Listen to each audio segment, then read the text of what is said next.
Hello, and welcome back to Always Off Brand. I am your co-host, Summer Jubeliere, along with Scott Ohsman. Good morning. Good morning, and we've got Hayley Brucker. Hayley in the news. How are you, Miss Dog Mom? Oh my gosh, I'm fabulous. And I am even more excited because the three of us are actually together This is in the first. same recording today for the first time in how long? Scott, I don't know. producer Scott, how long? This is the start of our 6th year of the show. This could be the 4th time we've been together, all three of us. Don't be dramatic. It hasn't been that long. What do you mean don't be dramatic? Have you met me? Christmas, though. It's been a while. It's been a while. How you guys doing? How are you? Don't ask. Look, Summer's hanging in there. She's doing her best. She's awesome. She is. I'm worried about her. I'm just, Look, I know wellness calls to her. I'm like, Summer. I feel like the last time I was on here, I was talking about Sudafed and how much I love it. And now I have found additional use cases for my Xanax. Oh, that's right. You are on a Xanax kick. Yes. I normally only take Xanax for flying, but I have been so stressed out that now I've found that I need it during the day. And let me tell you, that is a blessing. I would give up my children if I could keep my Xanax. Like if I had to choose between the two. I'm crying. We are on the YouTube at Always Off Brand. Are your children going to hear this one day? And hey, I used to need Xanax for flights. Now I just need it for life. Exactly. You should do the ad. You should do the ad. Xanax, call me up. Seriously. Hey, maybe they can sponsor the show. Hey, first of all, I don't need it. I'm okay. I just have a lot of dogs, but I chose that, so it's fine. You did. You have a lot. I'm not stressed about it either. It's just I know you're built for this. You're built for this. Summer, I would like to take this opportunity, even though we're probably 3 weeks late, but we did do it when she wasn't here, to wish her a belated happy birthday, just together, to Hayley. It was her birthday, wasn't it? Oh, God. Yes. 12th? Or January 12th? January 12th. Yeah. Happy birthday. It was a big one, Summer. It was a big one. Happy birthday, Hayley. I told you on your birthday, and I celebrated you on the weekend. Your birthday celebration was very different. My 40th was at like a really fun atmosphere. I was there. There's drinks and I think I was in the sweater. Yeah. Yeah, you were there. And it was a super fun party. And then Hayley sends us her picture where she's camping in the rain for her 40th birthday. And I'm like, we're so different, but I still love her. That's right. She said camping. I actually sent Scott a note on the side and I said, I could never. Ever. Well, to be clear, I didn't know it was supposed to be that rainy. But Matt had found this cool campground and it had like a hot tub and a sauna and he was so excited and I just couldn't say no. So we sat in the hot tub in the rain and that was amazing with like this beautiful view of the mountains. You know what else has hot tubs and saunas? The spa. JW Marriott's. 4 Seasons. The YMCA down the road from my house. I don't know. Let me do something I never do real quick. Hold on, I got a greps. I got a little. You okay this morning? Yeah, no. I just want to take the opportunity. If anybody of the Faithful 48 is listening, we've had some unbelievable shows out. We had Haven Lanterns. We had John Salsinger, Sungajong on yesterday. We had the first of a series we're going to kind of sprinkle in called People Matter with Martin Heubel. If you want to know, it has nothing to do with his work. Who that guy is fascinating. Where he grew up, all of that. I listened to that one and it was fascinating. It was I had FOMO because I wanted to be recording with you guys. Well, it's just me, but yeah, let's have Scott. Yeah, I know Scott. More of his shows that we're not invited to. You guys are busy. You guys are busy people. You're a lot busier than I am. And we had the weekly e-commerce review with Danny Silverman. We did our prediction show. None like any other prediction shows you'll ever hear. I'll listen to that one later. There you go. There's my thing that all podcasts do that I never do, ever. You should do it. There you go. Well, I'm glad to see you people. This is so fun to be back. Little behind the curtain, we've been chatting for a half hour before we hit record. Oh my gosh. That's how much we missed each other. And how fabulous our guest is. Oh, do we have a guest today? We do. We are 35 minutes into this. Maybe we should well, get back on the PowerPoint. He's not going to get the usual music to load up our guest. Ladies and gentlemen, he's going to get it because playing him in is him. I I see now. I'm going to bring him up to the YouTube stage. We are on YouTube. The content is always greener on somebody else's page. You fret that the story's cleaner and yours just won't engage. The digital shelf. Ladies and gentlemen, he is the co-founder of Firstmovr. He is the chief learning officer and many other things. The most entertaining edutainment guy in the business. We're going to put together the album. Ladies and gentlemen, boys and girls, cats and dogs, Chris Perry. I'm so excited to be back. I have been hopefully like a pseudo. You didn't realize I was a co-host the whole time, just not on the show. I mean, it was kind of like Robin Williams was like, we have those shows, we just don't film them, right? I've just been here the whole time waiting in the wings, and Scott shelved me like months ago after our last one, and then I've just been here on the backstage. So I'm so excited to join you guys. He's in front of his Firstmovr bricks, and he's of course got his what is that, a mauve sport coat on? It's whatever color you want it to be, but I like to say burgundy. Burgundy, that's right, Ron Burgundy. It can't be red, or it becomes British Masterpiece Theater, and I'm very not British, even though I appreciate the British.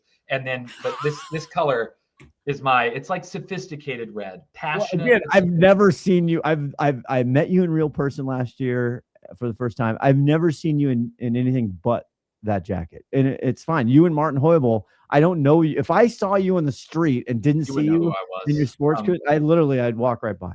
No, well, so I did a 4-day training with a CPG recently, and it was multiple teams calling in, and somebody had not muted the room. So when I popped up and they spotlighted me as a facilitator, I heard someone say, I don't know who else it would have been about. It's like, this is like the 4th day he's wearing the same thing, same shirt, same coat, like in a European accent. Like, and I just, you're right. I did. Like, one, I do dry clean and clean very consistently, but it's part laziness, part consistency. That way, like you said, Scott, you would see me on the street, you know who I was. That's true. It's visual branding, Yes. My husband. you're not the first white man to do it. Definitely not. I don't know if you'd even say I was a man. I'm like an ape that wears clothes. But either way, I'm not the first being who has done this, but I like to do it with a little more class than just like a t-shirt. Thank you, Mark Zuckerberg, or zip just up something hoodie. a little more, just like We don't need a stuffy black turtleneck. Steve Jobs. Summer coming in hot. Yes. She's back. Back. Well, I'm very excited to be here. I'm thrilled to have you here, Chris. You always bring joy, but with knowledge. You're so incredibly smart, and we are lucky to bring you to our listeners. So thank you for joining us today. No one else says I'm smart, so I'm going to stay with you guys, even if you put me on the shelf in the backstage. Listen, anytime. You've been doing a lot of work lately in this whole artificial intelligence, all this AI stuff, but you've taken a different approach, and it melds. It's seamless with our show when we talk about how people are the most important and how people matter. You've really taken the approach in these large consumer packaged goods, these CPGs, that is your life, your career, but you're looking at it from the people side, and you're trying to, you guys and Oscar, we got to get Oscar and you on at the same we time. do. That would be hysterical for just comical purposes. But anyway, you guys have been doing a lot of work. Can you go into your people transformation? And there's a lot of fear out there in these large organizations. Oh my God, I'm going to take this. I'm going to, can you, right. Let's go. I hand the floor. I defer to the person, the great state of Massachusetts, Christopher Perry. Oscar and I, and we're not alone here. I think the challenge is, naturally, all of us are conditioned in all of our roles to take it's an operational view. It's a, how do I get this stuff done? What's happening? Why does it matter? How do I get it done? We're all in the trenches. We don't even have a lot of time sometimes to really kind of ask those wonder questions. Well, what if this happens? Or what does this mean for me? I mean, we all have those underlying subconscious things, but we don't get to ask that a lot. And to be fair, when I think about there's tons of AI hype. Some of it's justified, some of it's not. There's always a new headline. Things are changing so fast. We don't have 20 years of e-com change. We have 3 years of AI change. It's happening really, really quickly. But the issue is no one is really allowed, like entity is allowed to talk about the not so fun part of it, like the AI disruption to human jobs and roles, and how many people are employed and how they're employed and what they The need to know. overreaction to it. Right. So there are a couple, like, again, the big four consulting groups and others that they might shoot something over the bow, like 40% of all responsibilities will be transformed and 70% of jobs could be impacted. And this percent, and that's a lot. Actually, when you look at, like, there are 3 million people in CPG, small, medium, large companies, and on the periphery and agencies in the US alone, according to several different stats we were pooling. And So we get 48 of them to listen. That's a lot of people. That's a lot of people. And to be fair, upwards of about a half of them could not be in a role that they're currently in the next 2 years. That doesn't mean they're lost, but may not be they may be fractional. They may have to go from I worked internally to I worked externally at an agency or at somebody where all these companies outsource. And that's a very different shift when I've worked my whole career this way, and this is how I trained. And the problem also is we're all human. And so when you lose your job or something changes, you go through the grief curve, right? We all do. Yeah. I mean, I've been through it myself. It's, and not everyone can go through it very quickly when they haven't prepped for the potential that they may have to go through it, right? It can't happen to me. Well, if it can happen to 1.5 million people, the odds of winning Powerball here are really high for you. Right. So, and the win isn't very fun, right? I didn't buy the ticket, Chris. I didn't buy the ticket. I don't want to play. And the fun part is the ticket was served to you. You didn't even have to buy it. It's right there. So for us, there are real things happening, and there are, and understanding the trends and the tech players and the retailer changes and how it's impacting the shopper, what tools are available, what capabilities I need, or things that we're training on, talking about publicly in trainings, workshops, advisory, all these different things. But there's also this, and I'm not picking on the big companies or any company, but it's like a CPG can't go, hey, everyone, in about a year, I'm going to have to let a lot of you go. Right. So you better start prepping. And then obviously because it doesn't look good to anyone. And obviously they would lose share value and people would be upset with them until the first couple companies say, I need to make my bottom line work, so I'm gonna have to lay some people off. And then, because they're already happening, like Amazon just announced more cuts that aren't even just 12,000. Yeah. Right. Yeah, but they don't share how many people they're hiring, though. That's right. Well, that is true. It's not always it's only out and there's no one in. But but to the point is, there will be more out than in the short term, because there's going to be a need for Wall Street and the capitalistic market. So the reality is, even if it rebalances later, it's going to disrupt a lot of people faster than they're ready, unless we make them ready. And so part of our thing is, it's not that we alone, Oscar and me, are like the only voices here, but it's like, why don't we say the thing that no one else is really allowed to say without being penalized right now, but not in a negative way, because it's not like, oh, you're screwed, good luck. Like it's that, like, I love that career book that it's been around for like 20 years, like What Color Is Your Parachute? But I don't like the idea of like, what color is your jetpack, right? Why do you have to fall? Why don't you just fly instead? Did you ever look behind you and actually see that, like, you have one and it's mauve, or whatever you call it, like whatever, burgundy, like it's Merlot, whatever you like, but like let's actually prep for that. And even though you may still be disrupted, it won't be totally shocking. You won't be completely devastated and have to go through the full grief curve. You'll be like, okay, I wasn't really expecting that, but I had thought about it. I've actually been prepping these new skills. I've been making myself aware of these things.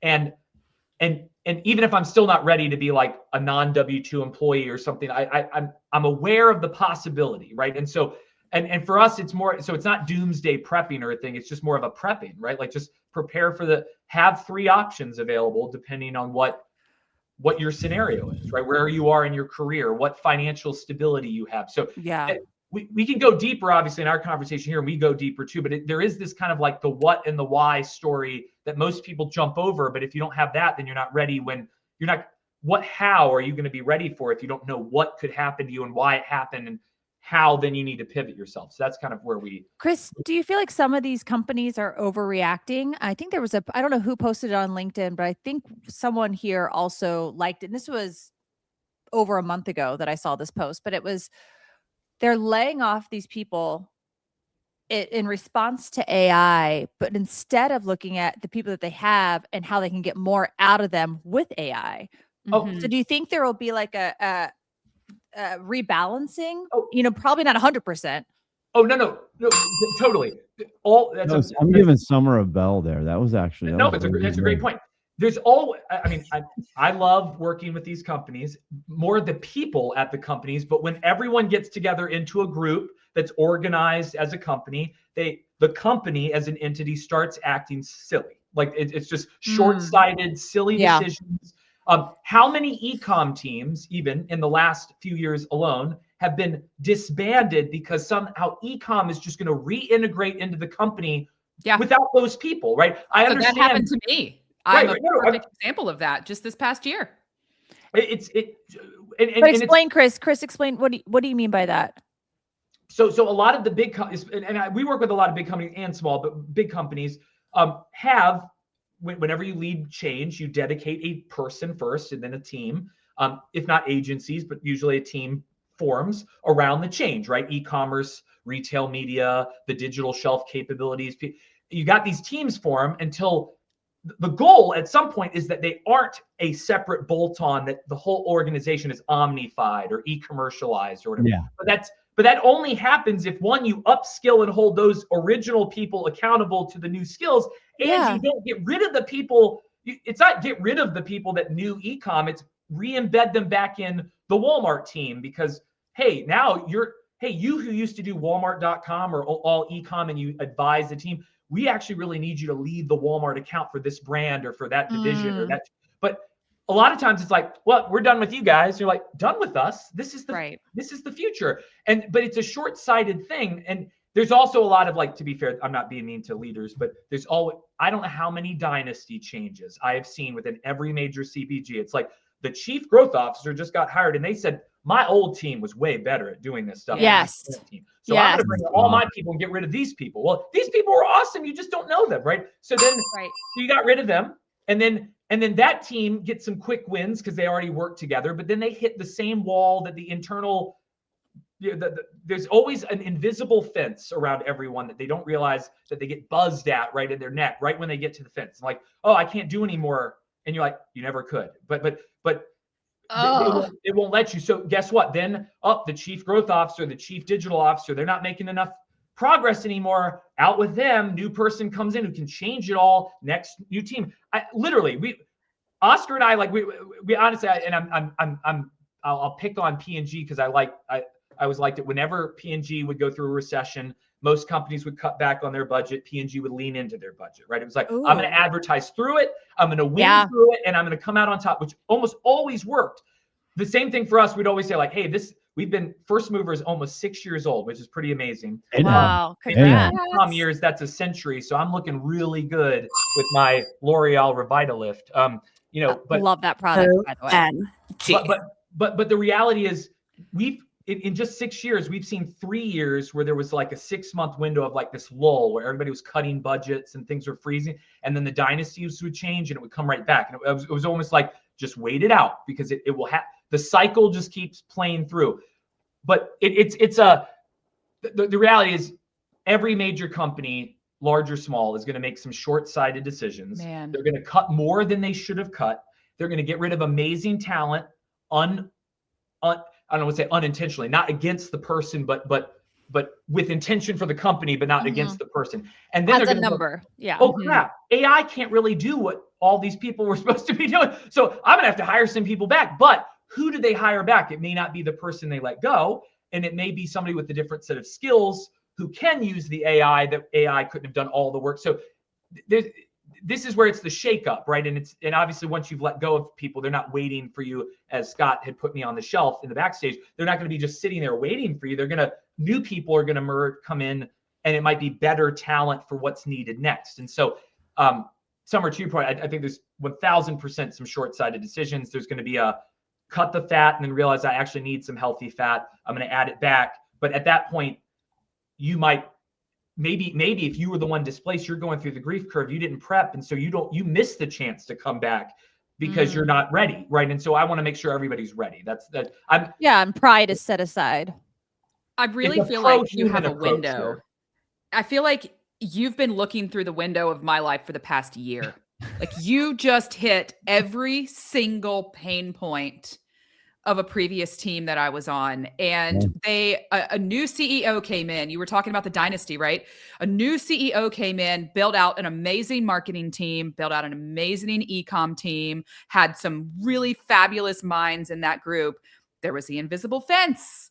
And then obviously one after another, the dominoes started to fall, and both teams, CEO included, completely wiped out. The board came in and was like, nope, you're gone. We're going to give it back to this archaic sales guy who's been doing it the same way for the past 10 years. And it's sort of been working. We've been able to get by. We're just going to keep doing it this way and maybe implement some AI. But here's the thing. We don't have internal hands-on keyboard to support that AI. So here's that cyclical problem of, well, where's all the hands-on keyboard now? Do we source it out? Do we bring it back internally? What the hell, So it's a pendulum swing between every extreme over and over again. Absolutely. And this is nothing new. No, it's not new. It's just really striking a nerve with me today, Summer, because I feel like it's so true. Yeah, I mean, Hayley, it's raw for you. Struck a nerve. So raw. No, but so I'm sure I'm not alone in this, but I have unusual high pattern recognition as one of my psychological skills. It is a little. My wife always says it's a little bit like A Beautiful Mind, the movie, and I am probably insane, so that's okay. But no, you're wonderful. Every once in a while, I can vouch. He's a little bit he's on the insane, but he works it for good. It's the kind of insane you want on your team. Yes. He uses his powers for good. Yes.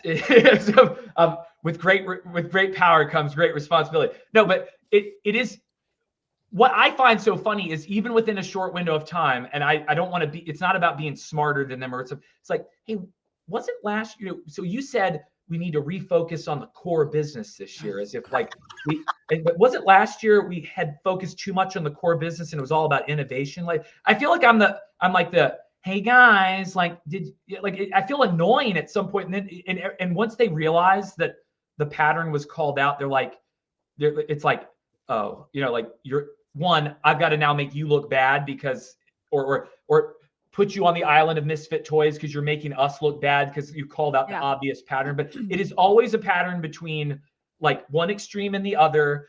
And actually, to be fair, some of these CEOs or chief growth officers or e-com leaders or change leaders of any area that were brought in, it's nothing against them bringing in the new dynasty and building it out. They just weren't actually allowed to actually carry it all the way through because they hit the invisible fence. So it's not against, I don't knock each of those leaders. I do think sometimes it is funny when, having been one of those leaders, where you come in and it's like, well, I could just bring my A team with me, or I could make the A team here awesome too, or I want to say make them. They were awesome. I just enable them, right? But one of my CPGs, I was told on day one, Oscar can vouch for this in my own experience. We were told that the team that we had was no good. They had no talent. Gut them all. Restart the team. I'm like, I haven't even met my team yet. Why? I don't even know their talent. And I was like, why would we gut them? they haven't been delivering results. They need to blame someone because right.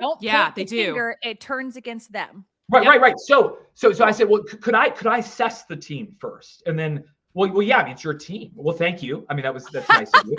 Thank you. Then I'm like, I had the amazing team. And obviously everyone had different strengths and everything, and weaknesses, and we worked on in just the time I was there, but and again, it was more about pulling things out of their way and enabling them and getting them upskilling and letting them go to conferences and network and get seen for the amazing work. And I wasn't perfect, but it was just my job was to block and tackle for them so they could shine. And it was so rewarding. And then even since then, they've all gone off to other places and done amazing things and been valued for the thing that they weren't being valued for before. But I don't know. We could go down a whole, we could have retail therapy, which I realize this is an amazing venue for, but I just think AI is the change that isn't going to give us the time to adapt. That's the part. Well, I want to say we do have time to adapt if we address it now. We don't have, I started saying e-com was important when it became my job in 2010.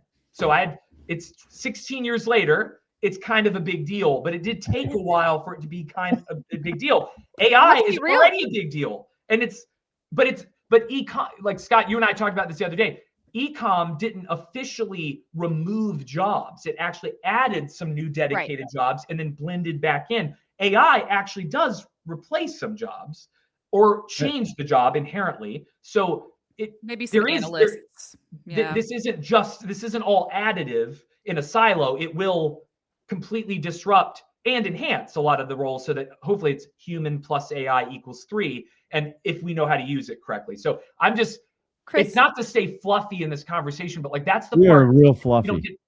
Well, no, I mean, it's the fire under people's butts. Like there are a few first movers, all puns intended, that will sleep outside an Apple store for the new iPhone when they could just wait a day and not sleep in the cold and get it the normal way. And then there are some early adopters who are like, I want that new phone. That one has the same camera as the last one, but it looks cool. And then there are the late adopters who are like, they needed to be forced into it.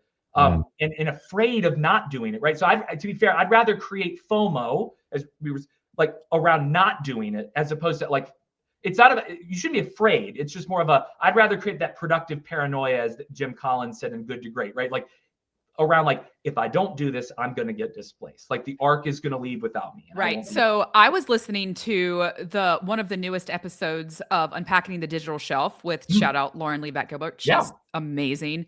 And one of their conversations was around AI, and they had I think he was the chief digital officer of Colgate on.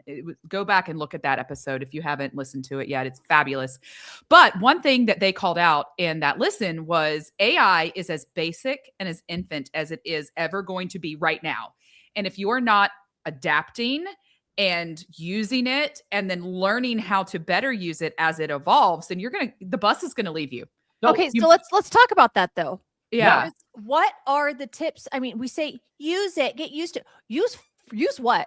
What do you want? What do you want me to do? We're going to take a break, and then on the other side, we'll talk about it. Bring some juicy nuggets, Chris Perry. Okay, you sing, you're fancy, you got all this stuff, you're great, but we need some juicy nuggets. We got on the other side. Hi, this is Sangha Jong. And this is John Salzinger. We're from Haven Lantern. And you are listening to Together on Brand. No, you're not. No, you're not. So close. The first part was so good. You're not. You're not listening to that. It was so good. And then it's Together on Brand. It's always off brand. Always off brand. You got that one so good. But that's like the best thing ever. Exactly. And you're listening to Always Off Brand.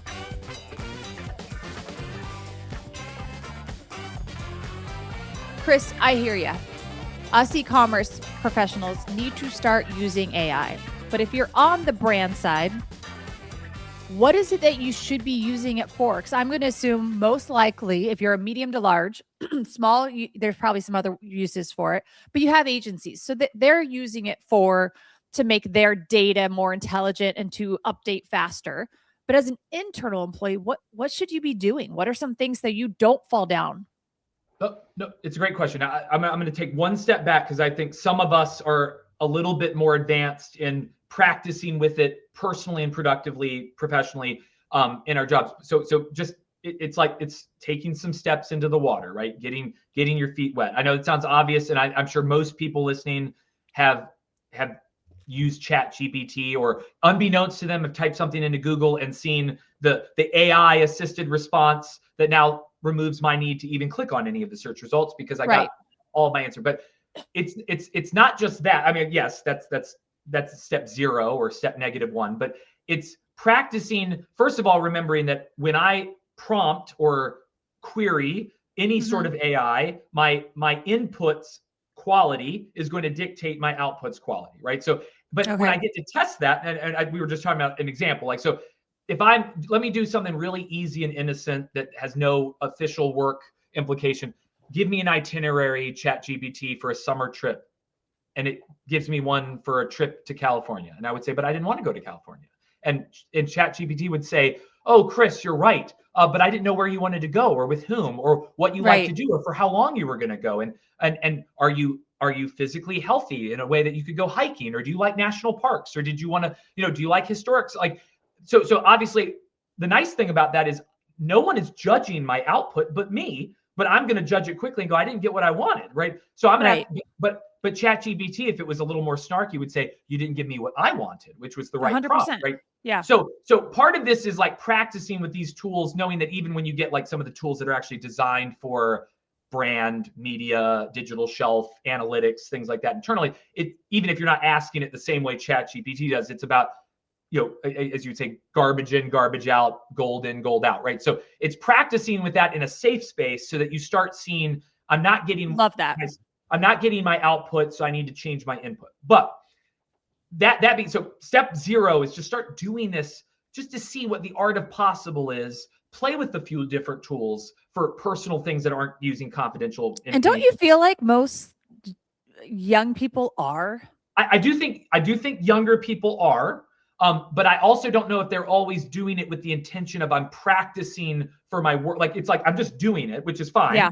But it's almost like I'm not, like, most people go to work and don't remember that they have a shopper hat on too. So it's like, it's right. Almost like remembering that you have like you're in two bodies, right? So think through both points of view so that you're not just doing it I'm not just doing it because it's convenient and it got me something I wanted. I'm realizing what it took to get what I wanted, and then I'm replicating that in a work environment, right? So for some of my roles and responsibilities. The other caveat I would just say is obviously some companies have, I would say most companies probably have a policy, or they're a budding policy on what tool are you allowed to use in what situation. So, but what a lot of what we've seen, and literally verbatim from leaders of all levels, it's like, well, yeah, my company said I'm not allowed to do this, this, and this, so I just haven't done it because I don't want to get in trouble. And you're like, oh, so the don'ts cause me not to do. What I didn't realize is the don'ts only cover 10% of the use cases that I could have been practicing with.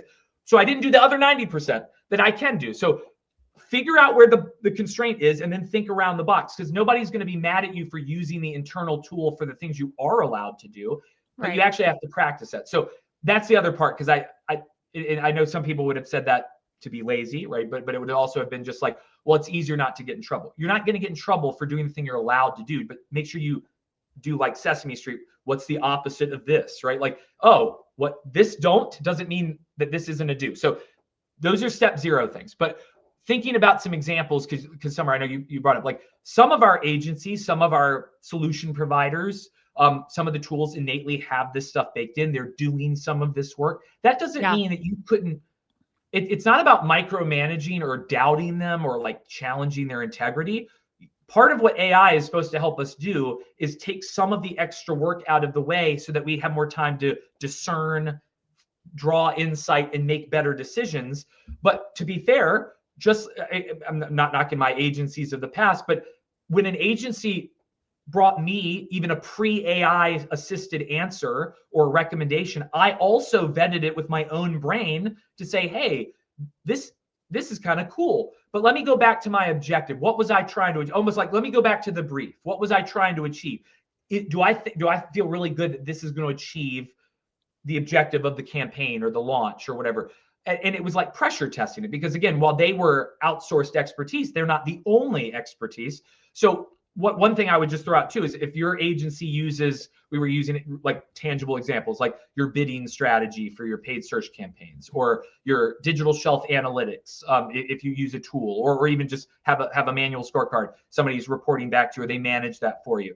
That doesn't mean you couldn't go back in and use the tools, public or private confidential tools. Yeah.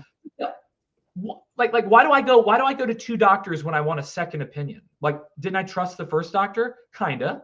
But hey, they even said they weren't really sure. Like they've never seen this before. They go to another doctor, right? So why don't I, like, hey, my agency made me this amazing carousel of A+ images for my Amazon page. Awesome. They look really good. They're definitely better than the ones I had. Let me put them into ChatGPT. I mean, like, because that's public facing, so it's not even confidential information.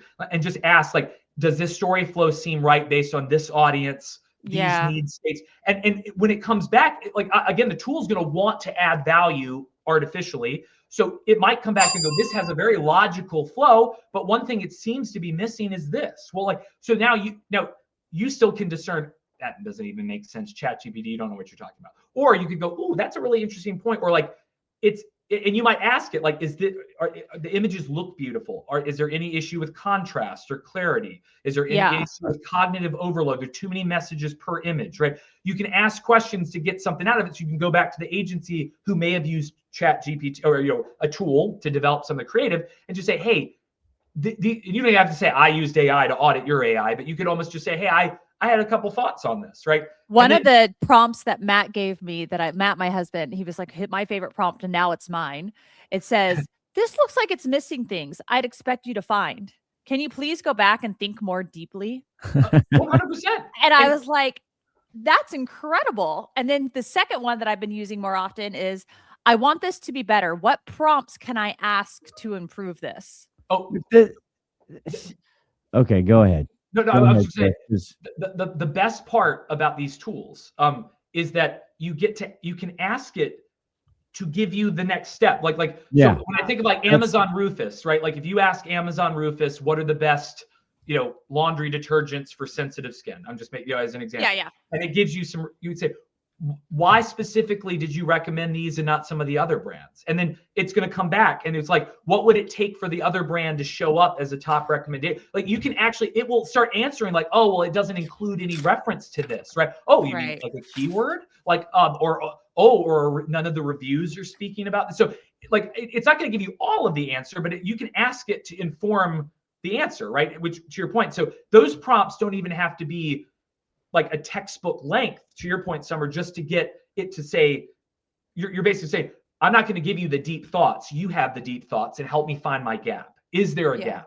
And what is it? So you're saying at least start, to get back to the original question, at least start with like, yes, use it for your personal use. I mean, I just used it for Disneyland and it gave me a whole map. It was wrong.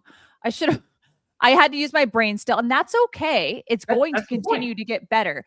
But that's your point. Human plus AI equals 3. If it's not AI without me at all equals 3, it would be nice. But then literally we're going to lose all of our critical thinking skills and we don't need to be employed anymore. All right. So to me, what you just described is like at a base minimum, people should be doing this. But what's the next level? Yeah, that's what I want to know. I want to know if you're working with people. Yes, it helped me write an email. Yes, it helped me. I had to write this review or product review or some type of brief. It helped me do this. What are the tools internally that people actually, to me, this is all just bullshit automation that we've already been through. It's like, my God, I bought a SaaS company because it does a bunch of shit that took me 4 hours to do. It can do it in 3 seconds. To me, we're just in the baby steps. But are there anything internally that these CPGs that you run into, they're like, dude, that was like, blew my mind. Like I used to have to spend this many hours, this many tabs, this many blah, blah, blah. Is there anything out there that's just that you've seen so far that's like eye-opening? So there are a number of, again, we work with almost every solution provider out there and everybody's trying to integrate AI in or has a base offering that is layered on AI to analyze lots of data. So, I'm in lots of spaces, detail page with the SEO, AIO type content. You've got like the yogis of the world that are analyzing the sentiment on not only reviews, ratings and reviews, but other platforms so that you can, which isn't even just for e-commerce, it'd be like for brand sentiment and understanding. Again, the Profiteros and the Nielsen data impact, Nielsen IQ data impact, digital shelf tools that are helping take what already was automating some of the reporting, but then trying to give you the so what, now what, like the diagnostic prescriptive, go do these 5 things because these will have the biggest bang for buck. To be fair though, I would say those, that's awesome that they're either based on the tools or the tool helps you discern further. Almost like when I was in brand a long time ago, when I was at Reckitt, we had IRI, Circana, and Nielsen at different points. And when we'd switched, and we had like an in-person like analyst that sat next to me at one point, who you could ask to like help you analyze the business and look at it. So you're really getting that real assistant in real time looking at the data. You can use though like your own internal GPT tool, or again, where you really should use that if it's the approved Copilot or whatever, when you're going to upload your real data that isn't public facing. But you could use the public tools for public things. I'll give you an example. Like I've done a lot of category management workshops with Catman teams. sales teams that need to learn how to drive incrementality and some of the elements of Catman. We work with the Category Management Association.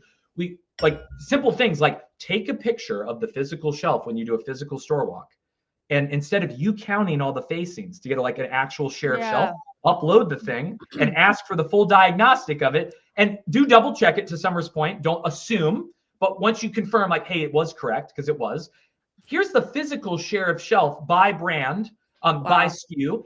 And then, and you could go deeper on all these questions. And then, but also at eye level, what is the share of eye level? And then, even though you can get this from those digital shelf tools or from eyeballing it, you could even just take a full page screenshot of that category or that aisle on Amazon or on Walmart if you wanted to compare like for like, and then match that. And you bring that into the retailer and it's like, so right now we're actually earning the digital shelf here, but let me compare that to the shelf we're not earning with you in a physical store. Like that starts becoming, now again, like you can go way deeper than that with like so what would you recommend on that? Now we're at medium. We're just at medium. Keep us here, Chris. I also have a mediocre tip. No, so I'm not a pro at all this. Tips are good. But my best use of ChatGPT recently was going to the grocery store. And here in Seattle area, we have wine and beer and liquor at our stores. But what happens when you go and you look at a shelf full of wine? I don't know labels. I don't know which one's going to be low on tannins. I don't know what's bold and fruit forward. So I took a picture and ChatGPT told me the top 4 best ones based on I wanted low on tannins, fruit forward, no pepper or oaky flavor. And it did a great job picking the bottles that I might like. Best use ever. No, that's awesome. It's good wine taste, Summer. Because there's not a human being there in the aisle to ask the same questions to. They used to put little descriptions. Sometimes they'll put it on like 5 bottles. And you're like, well, that's not what I want. So then what's this random bottle in front of me? I don't know, but chat did. No, but see, and you could use that kind of thing too. Not obviously as a sample of one. Here's how I was engaging the shelf and what was missing for me. Yeah. You might say now you might want to validate with some consumer survey data or panel data or something to validate that Summer isn't just a one-off shopper who literally had this one-time question no one ever else has asked, but to pull it into like, these are some common FAQs people are asking. And now I'm going to design my content. I'm going to rebrief my content around that, or add content, or add, or what winemakers need to do is put a description on their damn bottle. Well, for sure. Oh. I mean, so this can go as deep back to like packaging and assortment and curation of the product, but then you can obviously almost baby step yourself into like, well, hey, before we could make them change the innovation pipeline, we tried the content and we saw some immense immediate results. And then we started to activate media and merchandising around it, and we saw even more results. And then, so that built us a case study in a short window of time, crawl, walk, run, to say, hey, we got to change our pipeline because we're not even building things. Right. So, and I always like to use that content media portfolio approach in general, because the content can be a great place to test the concept. Then the media pulls more people through the funnel on that concept, and then you can actually develop like a bundle or a hard pack or a new packaging or whatever it may be. This is a great next step, going from help me improve my emails to let's get some work. This is awesome. Hey, shout out you, Summer, for actually purchasing wine, because nobody's drinking anymore. This was in 2025. I did this I was having a party at my house. Are you dry January right now? No, my life is too negative right now. And remember, she had the Xanax thing, right? Yeah, that's true. I do not mix. Nope. But Xanax could make a wine. I mean, you might as well have that. Could be its long-term portfolio innovation. There you go, Xanax has less calories. We're giving you lots of good ideas here. This is fantastic. Sponsoring the show, building out a wine portfolio. Well, no, I might put this one in the medium category in terms of next levels, but like. And this kind of goes to your point, Summer, around like the finding my gap, but like, again, using an internal tool, because you wouldn't want to upload your JVP plan or your annual ambition, for the company, but like upload that and just say like, what various questions. I need to present this to my senior leadership and get this approved, right? What would be their first, and obviously you could give them additional context, like this person hates my guts. They don't want to spend anything with us. They don't believe in e-commerce for these reasons that I know of. But you can ask for like, what would be their biggest questions? What should I already answer? And how can I weave that in my story? Or back like, to your color wheel of like personalities. My company did that. So if I could also take, you know, this person's a yellow, which means they care about this. Give me a response that speaks to that personality type. If you have it.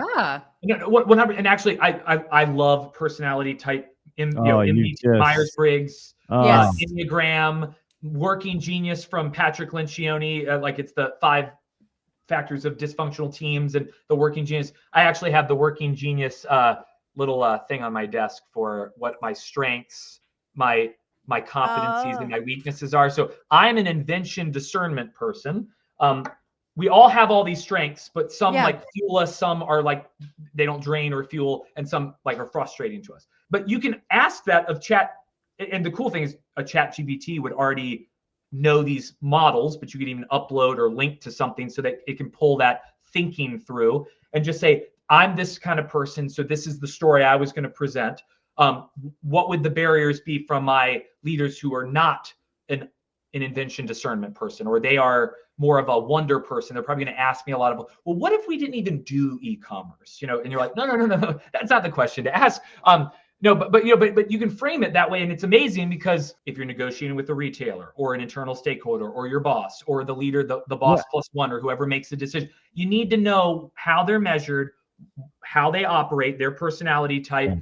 What their pain points are, usually based on how they're measured, and then cater to that. That feels 101, but you can use AI to augment that. There you go. AI takes care of everything. They take care of everything. It can, you know. To my point earlier, it's making them more efficient because they would have had to sit there and go, what are the gaps? What am I missing? Also, this is like we're sucking the critical thinking and the ability to actually put the time and effort and thought into it. But that's my old man get off my lawn thing. But well, you know that's what the prompts are. The prompts are making like that's where the critical thinking. I actually have to do a lot of critical thinking to get the right output. That's yeah. Okay. Scott, you know, to your point, there is. I see this with my own children. I see this with the next generation. I am worried for the world. There's not a lot of critical thinking happening.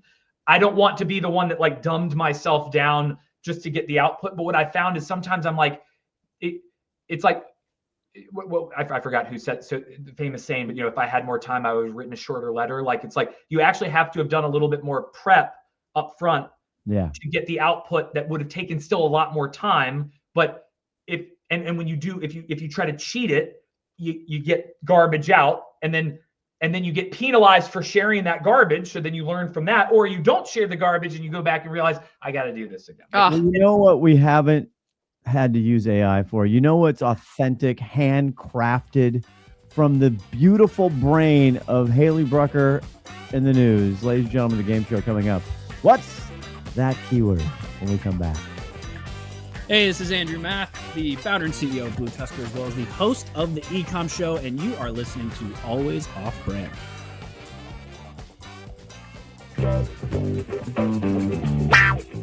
Finally, a game show nerdier than an Excel V lookup. It's time for What's That Keyword? Here's your host, Hayley on the news. Oh man, Chris Perry, you're in for a treat today because Summer is back to play What's That Keyword? Ooh. All right. I know you've done this before, but let me just refresh your memory here. I am going to give you a product that is sold on Amazon.com. And you have to guess the keyword or keyword phrase that converted for this. So, you know, let's think outside the box here. It might not be your typical phrase. All right. Your first product is a pimple patch. It's a box of pimple patches. These are all the rage now for teenagers and women, whoever has pimples on their face or other places in their body. Now, do each of us go, or is it only? Yeah, shout it out. If you think you got a word. I've got 2, and I'm trying to decide which one. All right. Scott, what do you got? Give Summer a chance to think. Cold allergy. I don't know. Starface. Ooh, that's good. But that's they always do the little stars. It's like cool now. I know. Ugh. So the first thing that came to my mind was like it was a derivation of Stitch Fix, so I was thinking like Zit Fix. There you go. There's like the Mighty Patch. How about Valentine's date? Valentine's. All right, what is it, Hales? All right, I was Save looking us all. I was looking for Spot Face. Spot Okay. Face. Spot Face, and Oh, yeah, I Mighty don't know. Patch. That's what What's really I funny use it. is it doesn't have a ton of traction, but it is up in search volume here on our friend Helium 10. So, What was it again? Spot Face.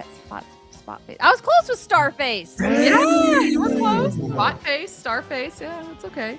But Starface, I think, is the brand, right? For the ones that are actual stars. I have no idea. I have a teenage girl. I know all about these things. No. All right. With this That music can play wherever I go. Okay, cool. With this approaching, let me try that again. With this approaching winter storm, what did somebody type in to buy a snow sled? Snow sled? Or like a sled? Or are we talking like a? Okay, hold on. Go, guys. Downhill sledding. Autonomous vehicle. An autonomous vehicle. An autonomous vehicle. Wow. At least, with gravity. At least with putting some high faith in the public. That might be a stretch of our AI friend here. All right, I was looking for butt sled. I didn't say anything. But I'm sorry. I was gonna say butt sled. Oh, You were answer. Oh, and Summer wins again. Oh, I was looking for butt sled. Like, look. Well, first of all, why does this PDP have someone's foot on it? Yeah, It's showing the size. It's not even in the snow. Shouldn't you It's show not the even in the size on my snow. butt? Like, This I mean- PDP is awful. Look, I'm pretty sure they scanned that in crooked. Does it work in like grassy hills? No, it's ski with high durability and long lifespan. Like they clearly didn't use their snowboard. And it comes in a Snowboard. random color. I love how it's random color. I don't know, but it's You don't hilarious. get to pick your color. It's just Nope. Color Mayberry.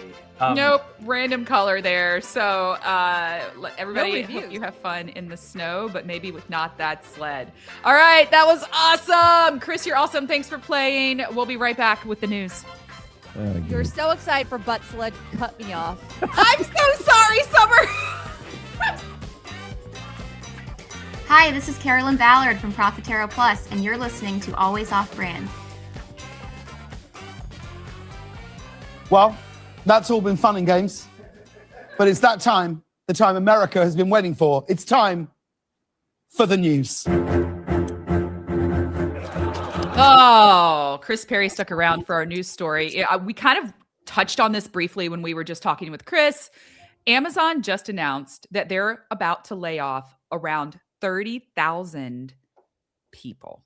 Is that true? So that's the Reuters. Reuters or Reuters? How do Reuters, you say it's Reuters. But Reuters, perfect. They said 30,000 last time and it ended up being 14,000. I mean, still horrible. Well, they did 14,000 back in October. Let's call it. They really 6,000. did lay off 14,000 people back in October. That was the first round. And Yeah. then today, so let me be more clear and let me rephrase that because it's 30,000 collectively. So we had about 14,000 back in October and it's going to be about 15,000 now coming in Q1. Ugh. So the main impacted teams here are AWS.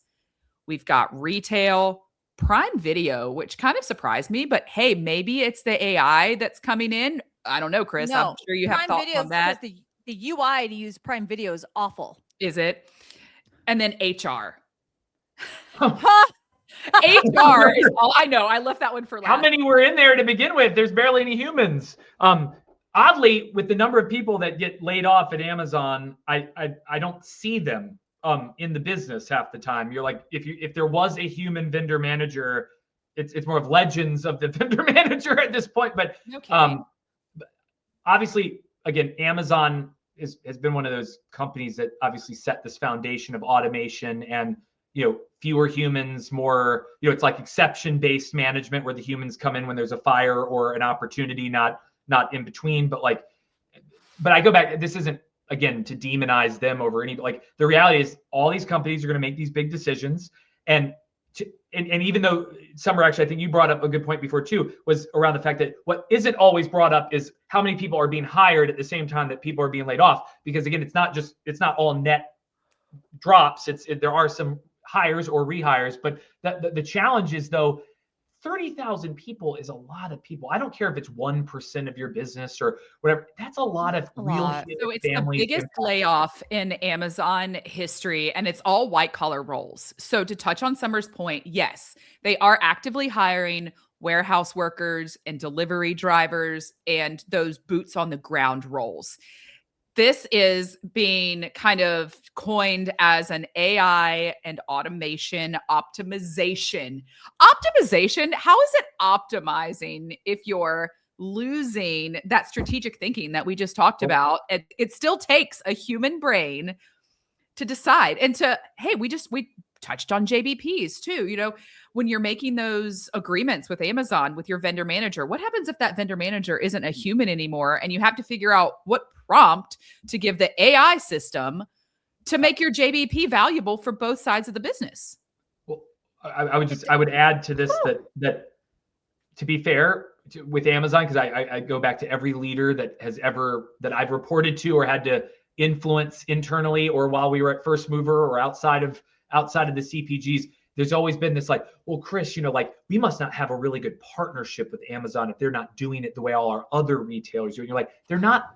I don't mean they don't have partner. They're not a partner. They're not a partner. Right? They're a platform. They're measured differently. You are what you do and you do what you measure. You're measured differently. Now, to your point, how is it optimization? It's P&L optimization. It's not insight-driven decision-making optimization yet. At some point, maybe, but but to your point, the way they're being measured right now is I've got to cut some costs and I'm optimizing for that. And so, and then I've never been a partner like everyone else. I've been a platform that you work around, you build around. And so I'm not actually doing anything differently, which is sad. I mean, for the human part, but it's no different than what they've always done. It just happens to be they're making some pretty big sweeping shifts. We should get Martin Hubel's take on what if our AVS negotiations or what if our vendor manager just got stuck on that. What if our JBP negotiations are automated now? What if there's no back and forth anymore? I mean, for some people it is, isn't it? It already is. But AI, but for the really big category leaders, you still have a contact. You're still going back and forth with the spreadsheets and, nickel and diming the negotiations. So, I mean, Martin talks about that all the time, but AWS cuts specifically really signal, is the cloud growth slowing? Are they kind of tapped out there? Are they restructuring? No. Are they hiring now an AI specific team? Like, we know that they're not friends with ChatGPT. Well, are they going to restructure now and maybe put some dollars behind a development team on that side of the business? So they own Claude, so they own Anthropic, $11 billion. Here's my take on this. They're spending $120 billion on AI data centers and development. They got to cut some money. That's what this comes down to. AWS is growing 22% per last quarter. AWS is fine. Cloud's still going. AI rage the race. This is all about dollar bills. I've got an idea then. If it's about dollar bills, how about they stop price matching? Hey. Well, they can't do that because, price the almighty consumer would hate that.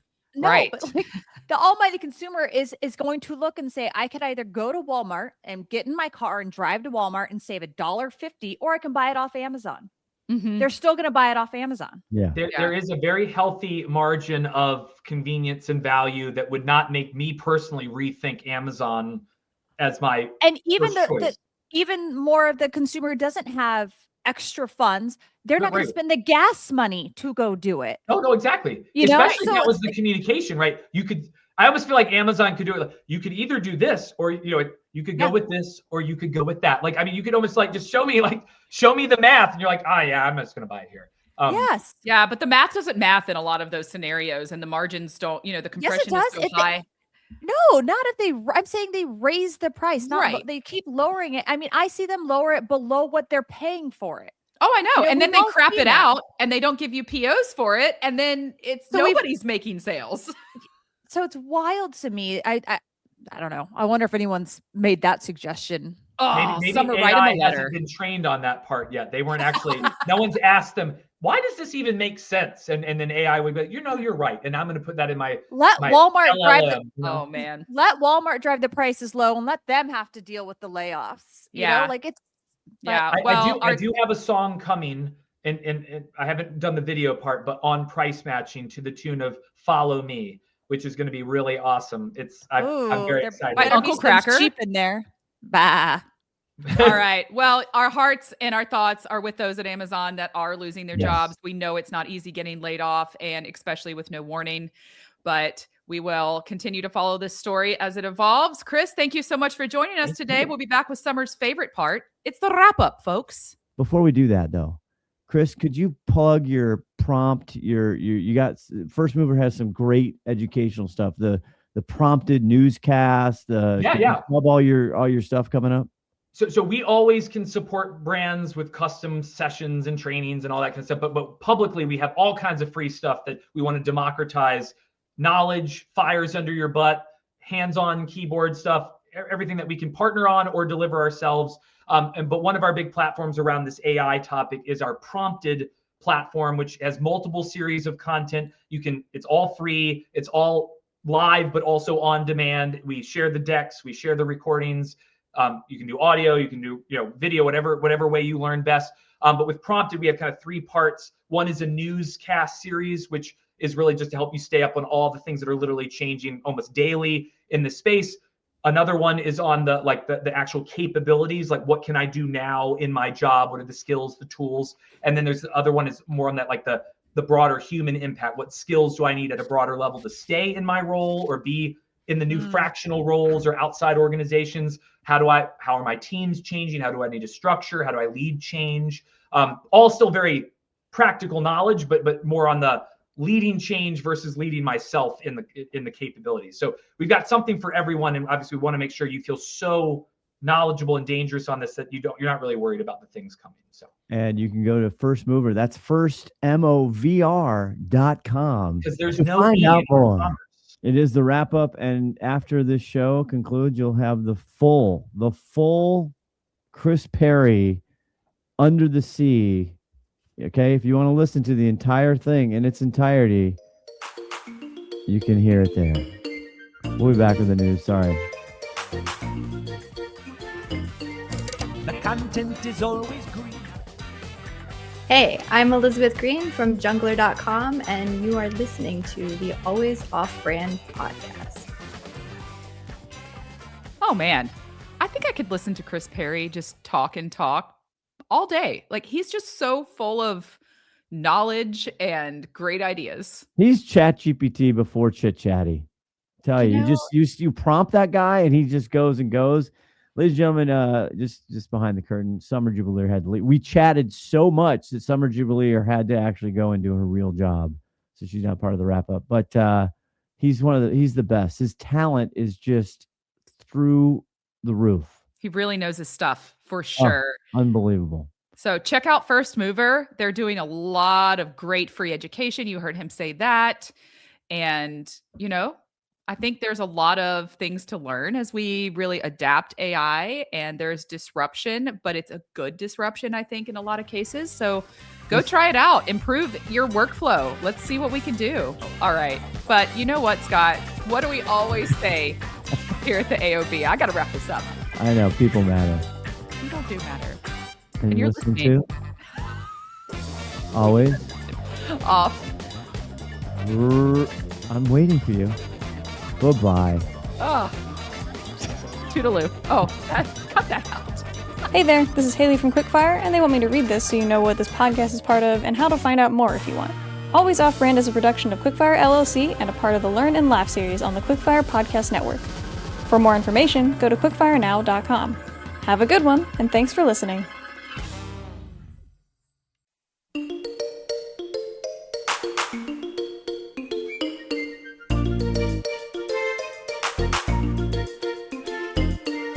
The content is always greener on somebody else's page. You fret that the story's cleaner, and yours just won't engage.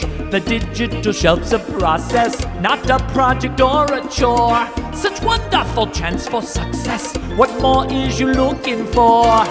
My PDP, my PDP. She loves me better, my content gets her taken from me. Yeah, our complete page is okay, but it's compelling ones that pay. No cart deserting, just more converting, my PDP. Right now some pages seem happy with top search results control. Their paid reviews might sound sappy as they make the flywheel roll. But pages with false illusion, they in for a worse fate. One day when the AI's choosing, guess who it won't nominate? Although my PDP, my PDP. My story selling keeps on excelling consistently. Designed with science and with art, our content makes the magic cart. We got no friction, just pure conviction. My PDP, my PDP, my PDP, my PDP. Since our new news here, we got reviews here organically. Even though searches pay to play, we see the agents start to sway. With sharper spirit, we've got to steer it. My PDP. The star showed the score, the carousel pops, the bullets tell facts and they never stop. The content above gets first shot for love before the A+ down below. The price must be right, the keywords rank well, subscribes got the vibe, the charts help cross-sell the heroes designed with mobile in mind. And look at all of my sales grow!